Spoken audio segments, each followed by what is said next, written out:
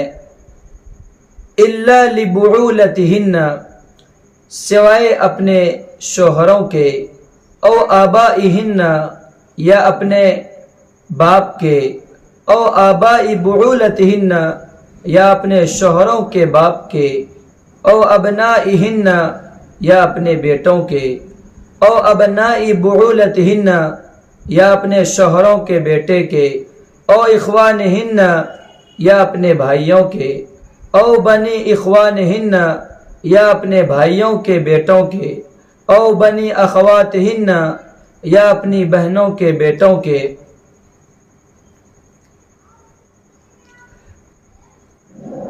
او نسائہن، یا اپنی عورتوں کے، او ما ملکت ایمانہن، ان کے جو اپنے ہاتھوں کی ملکیت میں ہیں، یا ان خدمت گزاروں کے جن کے دل میں کوئی جنسی تقاضا نہیں ہوتا، یا ان بچوں کے جو ابھی عورتوں کے چھپے ہوئے حصوں سے آشنا نہیں ہوئے۔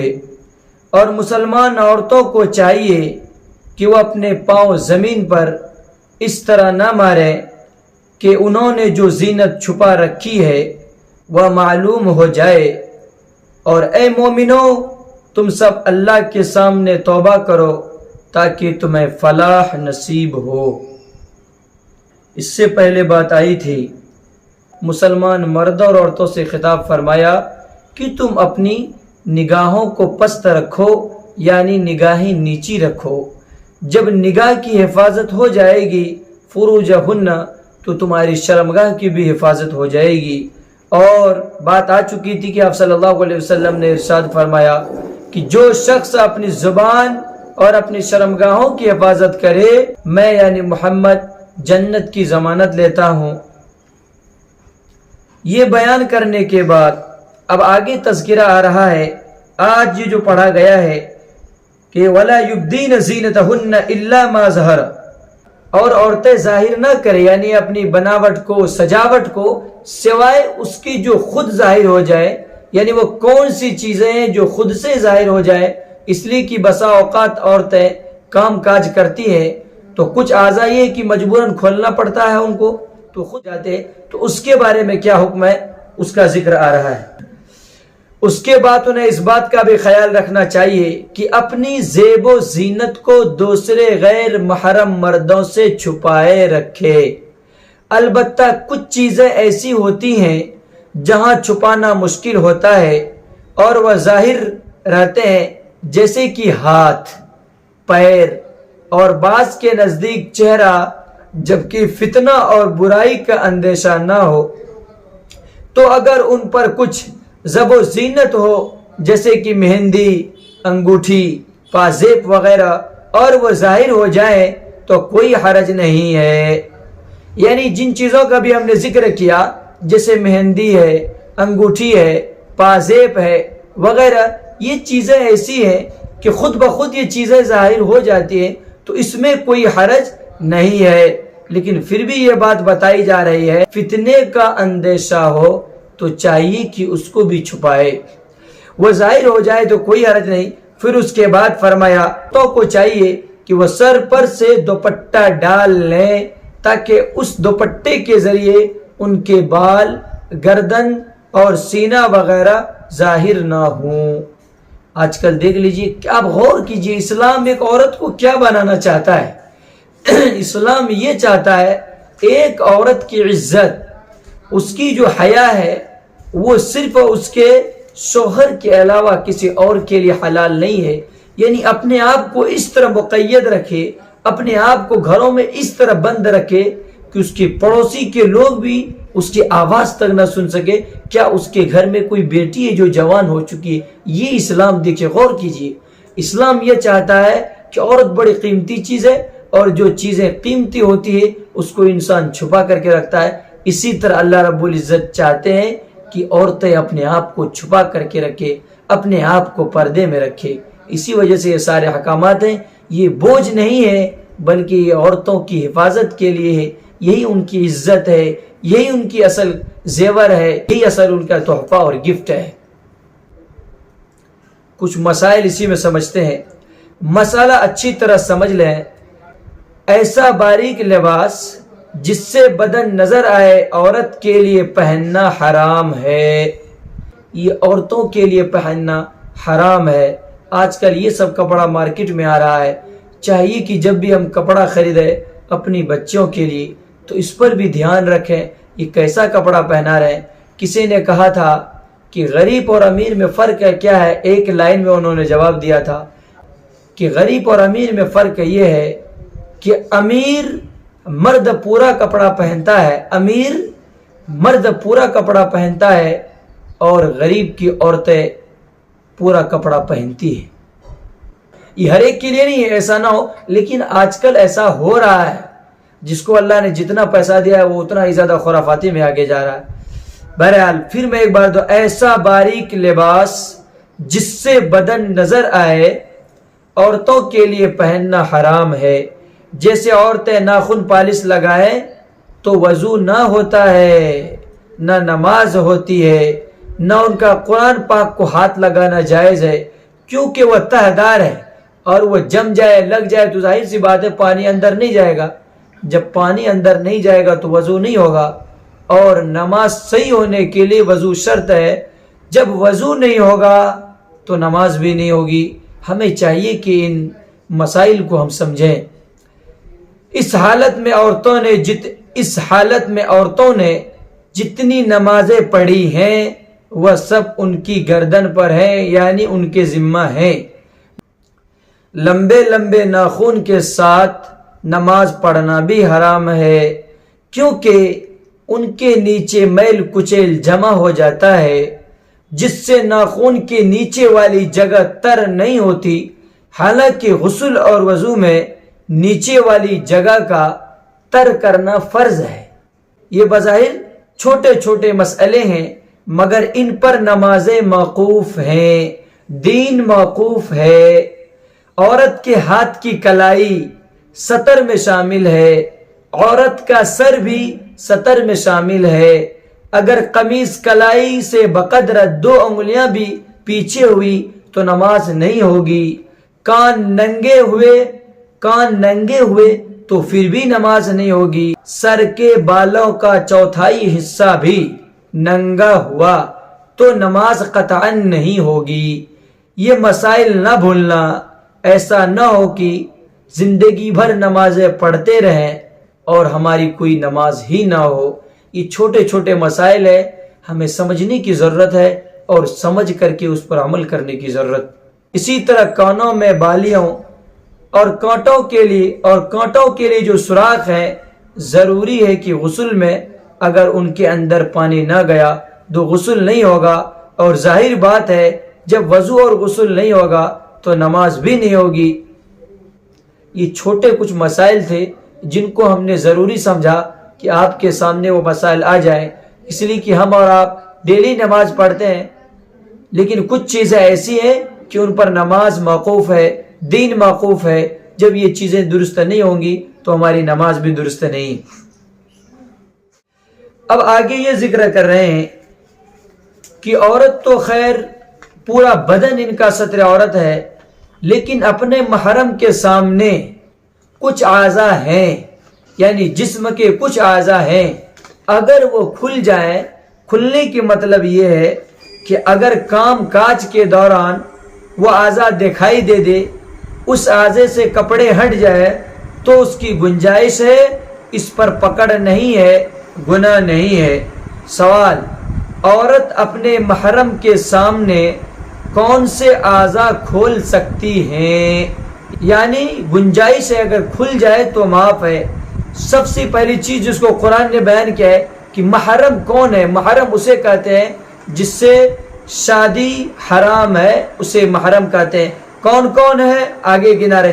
نمبر 1 شوہر جس کو بعولہ کہا گیا ہے، نمبر 2 باپ، نمبر 3 چچا، نمبر 4 ماموں، نمبر 5 سسر، نمبر 6 بیٹا، نمبر 7 پوتا، نمبر 8 نواسا،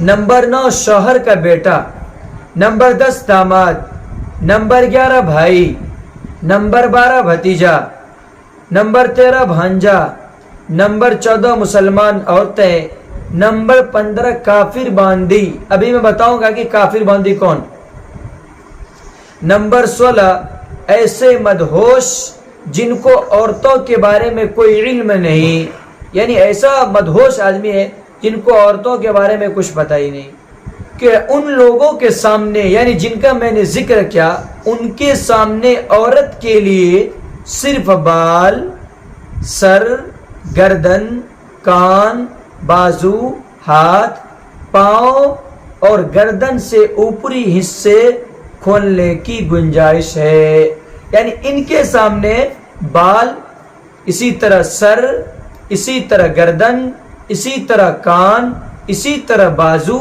اسی طرح ہاتھ، اسی طرح پاؤں اور گردن سے اوپری حصے کھولنے کی گنجائش ہے، یعنی اگر یہ اعضاء کھل جائے، اعضاء سے کپڑے اگر ہٹ جائیں تو اس کی گنجائش ہے، کیوں؟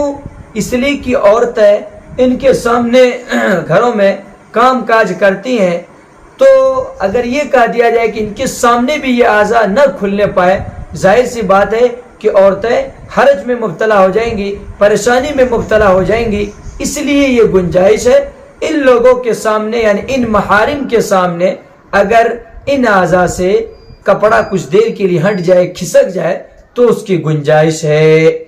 اور ایک بات اس سے بھی ہم ہے، اس کو غور سے سنیں، اور یہ اجازت بھی اس وقت ہے، اور یہ اجازت بھی اس وقت ہے جب کہ فتنے کا اندیشہ نہ ہو، اور جہاں فتنے کا اندیشہ ہو وہاں چھپانا واجب ہے، وہاں چھپانا واجب ہے سوائے ہاتھ، پاؤں اور چہرہ کے، اور یہ دور ایسا آیا ہے کہ چھپانے میں ہی احتیاط ہے۔ اب ایک لفظ آیا تھا وَلَا يَضْرِبْنَ بِأَرْجُلِهِنَّ لِيُعْلَمَ مَا يُخْفِينَ مِنْ زِينَتِهِنَّ، کہ اور نہ مارے عورتیں اپنے پاؤں تاکہ معلوم ہو جائے جس کو وہ مخفی رکھتی ہے اپنی زینت میں سے، یعنی اس میں یہ بیان کرنا چاہتے ہیں، یعنی ایسی زیب و زینت، ایسی چیزیں نہ پہنے کہ جب عورتیں چلے پازیب وغیرہ پہنتے ان کی آواز کوئی غیر محرم سنے۔ اب غور کیجئے، اسلام یہ چاہتا ہے کہ عورت کی جو زیور ہے اس کی آواز بھی کوئی غیر محرم مرد نہ سنے، تو یہ کیسے اسلام اجازت دے گا کہ عورتوں کی آواز کوئی غیر محرم سنے؟ آج کل بولنے میں احتیاط نہیں ہے، عورتیں اتنی زور سے بولتی ہیں کہ سامنے والا کوئی مرد غیر محرم گزرتا ہے تو اس کو بھی رک کر کے پیچھے مڑ کر کے دیکھنا پڑتا ہے کس گھر سے یہ آواز آ رہی ہے۔ وہ اسلام کا حکم یہ ہے کہ اے مومن عورتوں، تمہارے پازیب کی آواز بھی کسی غیر محرم کے کان پر نہ پڑے۔ تو بات اس پر آ رہی تھی کہ پازیب جو عورتیں پہنتی ہے تو وہ پہن کر کے اگر عورتیں جا رہی ہے تو ان کی آواز کے بارے میں حکم کیا ہے؟ ان کی آواز کے بارے میں حکم یہ ہے، اگر اندر سے خالی ہوں اور ان میں سنگریزے ڈالے ہوئے ہوں جو بجتے ہیں تو ایسی پازیبیں حرام ہے، یعنی ان کی آواز اگر کوئی غیر محرم مرد سن لے تو عورتوں کے لیے پہننا جائز نہیں ہے، اور اگر اندر سے ٹھوس ہوں لیکن ایک دوسرے کے ساتھ ٹکرانے سے آواز پیدا ہوتی ہو تو یہ جائز ہے، لیکن عورت کو زور سے پاؤں نہیں مارنا چاہیے کہ آواز پیدا ہو۔ اللہ اکبر۔ اب غور کیجیے، عورتوں کے بارے میں حکم ہے کہ تم اپنی پیر کو زمین میں دھیرے رکھو، کیوں؟ اس لیے کہ تمہاری آواز کوئی غیر محرم مرد نہ سنے۔ اب عورت کی آواز کا مسئلہ ہے، کیا عورت کی آواز فی نفسی سطر میں داخل ہے یا نہیں؟ اس کے بارے میں صحیح بات یہ ہے کہ جہاں اگر فتنے کا اندیشہ ہو تو وہاں کلام نہ کرے، بات چیت نہ کرے، اور جہاں فتنے کا اندیشہ نہ ہو تو اس کی آواز کے بارے میں حکم یہ اگر وہ بات کرنا چاہے تو کر سکتی ہے، بدرجہ مجبوری یہ حکم بتائے جا رہے۔ خوشبو لگا کر کے باہر نکلنا، اسی سے مسئلہ آتا ہے۔ عورت جب بضرورت گھر سے باہر نکلے تو خوشبو لگا کر کے نہ نکلے، کیونکہ وہ بھی اس کی مخفی زینت ہے۔ غیر محرم تک یہ خوشبو پہنچے تو ناجائز ہی ہے۔ حضرت ابو موسیٰ اشعری رضی اللہ تعالیٰ عنہ کی حدیث ہے جس میں خوشبو لگا کر باہر جانے والی عورت کو برا کہا گیا ہے۔ اسی طرح امام جساس نے فرمایا جب زیور کی آواز تک کو قرآن نے اظہار زینت میں داخل قرار دے کر ممنون کیا، مزین رنگوں کے برقعے پہن کر نکلنا بدرجہ اولا ممنوع ہوگا۔ اور اسی سے یہ بھی معلوم ہوا کہ عورت کا چہرہ اگرچہ سطر میں داخل نہیں مگر زینت کا سب سے بڑا مرکز ہے، اس لیے اس کا بھی غیر محرموں سے چھپانا واجب ہے۔ اللہ کا مطلب ہے بدرجہ مجبوری اگر کھولنا پڑے تو کھول سکتے ہیں، ویسے اس کی اجازت نہیں ہے۔ آخر میں اللہ تعالیٰ فرما رہے وَتُوبُوا إِلَى اللَّهِ جَمِيعًا أَيُّهَا الْمُؤْمِنُونَ، یعنی توبہ کرو اللہ سے تم سب کے سب اے مومن بندو۔ اس آیت میں اول مردوں کو نظر پست رکھنے کا حکم، پھر عورتوں کو ایسا ہی حکم، پھر عورتوں کو غیر محرموں سے پردہ کرنے کا حکم الگ الگ دینے کے بعد اس جملے میں سب مرد و عورتوں کو شامل کر کے ہدایت کی گئی ہے کہ شہوت نفسانی کا معاملہ بہت باریک ہے، دوسروں کو اس پر اطلاع ہونا مشکل ہے، مگر اللہ تعالیٰ پر ہر چھپا ہوا اور کھلا ہوا یکساں ظاہر ہے۔ اس لیے اگر کسی سے احکام مذکورہ میں کسی وقت کوئی کوتاہی ہو گئی تو اس پر لازم ہے کہ اسے توبہ کرے، گزشتہ پر ندامت کے ساتھ اللہ تعالیٰ سے مغفرت مانگے اور آئندہ اس کے پاس نہ جانے کا عزم مصمم کرے۔ آخر میں اللہ تعالیٰ نے ہم سب کو اس بات کی جانب توجہ موڑ دیا وَتُوبُوا إِلَى اللَّهِ جَمِيعًا أَيُّهَا الْمُؤْمِنُونَ، اس لیے کہ انسان ہے غلطی کوتاہی ہو جاتی ہے، اور پردے کے تعلق سے بالخصوص اس زمانے میں زیادہ لاپرواہی ہماری ماں اور بہنوں سے ہے، تو اس لیے اللہ تعالیٰ نے فرمایا اے مومنو، موت سے پہلے تمہارے پاس وقت ہے کہ اللہ کے سامنے توبہ کر لو۔ توبہ کہتے ہیں جو گناہ کر چکے ہیں اس پر شرمندہ ہونا، اے اللہ جو گناہ مجھ سے ہو چکا ہے میں اس پر شرمندہ ہوں، اور آئندہ گناہ نہ کرنے کا دل میں پختہ ارادہ کر لینا، یہ توبہ ہے۔ حدیث میں آتا ہے جب کوئی انسان مرد ہو یا عورت توبہ کرتی ہے یا توبہ کرتا ہے تو ایسا ہی ہے جیسا کہ کوئی بچہ آج کے دن پیدا ہوا، اس کا کوئی گناہ نہیں ہے۔ یہ دروازہ کب تک کھلا ہوا ہے؟ یہ دروازہ اس وقت تک کھلا ہے جب تک موت کے مناظر سامنے نہ آ جائے، اور موت کب آ جائے یہ کسی کو کوئی پتہ نہیں ہے۔ چراغوں سے نہ پوچھو باقی تیل کتنا ہے، نہ ہی سانسوں سے پوچھو کہ باقی کھیل کتنا ہے، اگر پوچھنا ہے تو قبر میں سوئے ہوئے انسانوں سے پوچھو، اگر عمل زندگی میں ہو تو قبر میں چین کتنا ہے۔ یعنی جب تک زندگی میں عمل نہیں ہے تو ہماری زندگی میں کچھ نہیں ہے۔ اسی لیے ضرورت ہے کہ ہم اپنے نامہ اعمال میں گناہ نہ لکھوائیں، بلکہ ہم اپنے نامہ اعمال میں نیکیاں لکھوائیں۔ جنت میں جانے کے لیے سب سے پہلی شرط ایمان ہے۔ اگر ایمان بچا کر کے کوئی مرد یا عورت لے کر کے چلا گیا یا چلی گئی تو اس سے بڑی کامیابی کوئی نہیں ہے، لیکن سب کچھ اس کے پاس ہے، اگر ایمان لے کر کے نہیں گیا تو زندگی بھر کے لیے ناکامی ہے۔ ایمان اگر ساتھ ہے تو کچھ عذاب جھیلنے کے بعد بھی جنت جائے گا یا جائے گی، لیکن ایمان نہیں ہے، اور یہی حفاظت کا وقت ہمیں ملا ہے کہ ہم اپنے ایمان کی حفاظت کریں۔ اللہ تعالی ہمیں بھی اور آپ کو بھی عمل کرنے کی ان باتوں پر توفیق عطا فرمائے، خاص طور سے پردے کے تعلق سے، اپنی نگاہ کے تعلق سے، اپنی شرمگاہ کے تعلق سے۔